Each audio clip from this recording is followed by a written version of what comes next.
Jiann-Shiou Yang from University of Minnesota Duluth. You can see the paper. We have 3 students work with me, and we have this preliminary results. And basically, you can see from this here, the title is Heart Murmur Detections, and also with support vector machines classifications. We want to use support vector machine to classify normal and abnormal heart murmur. And you can see basically we have a design overview. We use this FlexiForce sensor. Okay, we did several other sensing techniques. This is one of them. And basically we have hardware to drive this FlexiForce sensor. Hardware, software, and also implementations.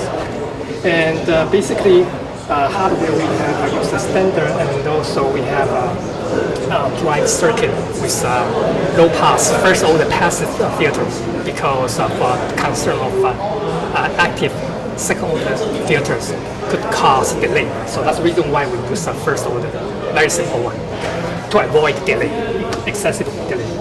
And the mechanical part we set up this standard bench with drive circuit in this part, and also with this pin with vibration transmitter to sense the signal. And the external periphery, we use 2 things. One is the subwoofer, and the second one is called the Echo Plus.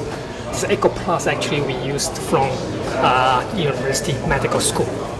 And the software developed is based on the MATLAB software and also with a special toolbox. So basically we call this the Murmur Pro. You can see basically there are 3 major functions. One is the signal data acquisition, okay, and the second one is the signal analysis, and the last one is the signal detections. Basically, we want to detect signals low frequency range from 10 to 150 hertz. And by the way, this is basically cut off frequency to 5 hertz, so we eliminate frequency signal component below 5 hertz. And basically, we use support vector machine. This is basically the regression, and also we can use that to do classification. So basically, we have test signals. Of course, we did clinical trial with approval from the medical school of University of Minnesota before we did the actual testing on patients. And support vector machine, basically we do data acquisition. Of course, we process signals and standardize, eventually convert signal into 2D signals. Okay. And you can see finally here we have signals in 2D space. And of course we have after signal processing, we do the training. Okay, just like similar to neural networks training, and then we just do the testing. So this is basically the signal processing before we do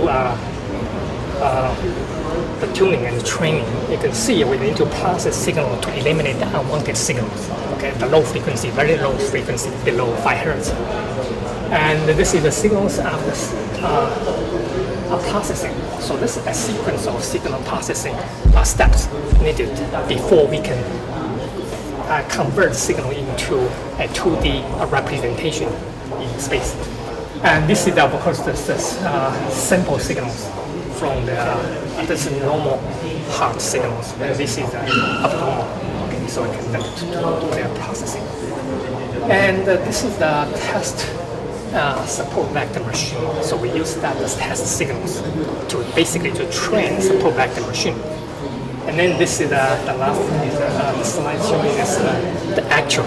We have an actual signal we collected from patients with normal, without heartbeat, without murmurs, also with heart murmurs. Okay, and we did the testing, and this data is probably not clear. I mean, this is basically a start. Basically, we use a support vector machine hybrid to basically to separate the normal from abnormal heart signals. So basically, this is the areas separate by using support vector machines.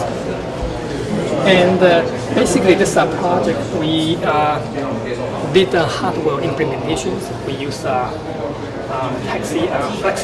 FlexiForce sensor, and also we did software implementations and also testing through clinical trials.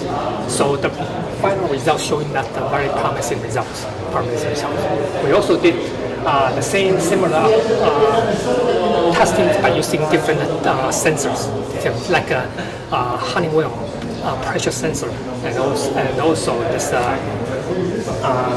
accelerometer sensor.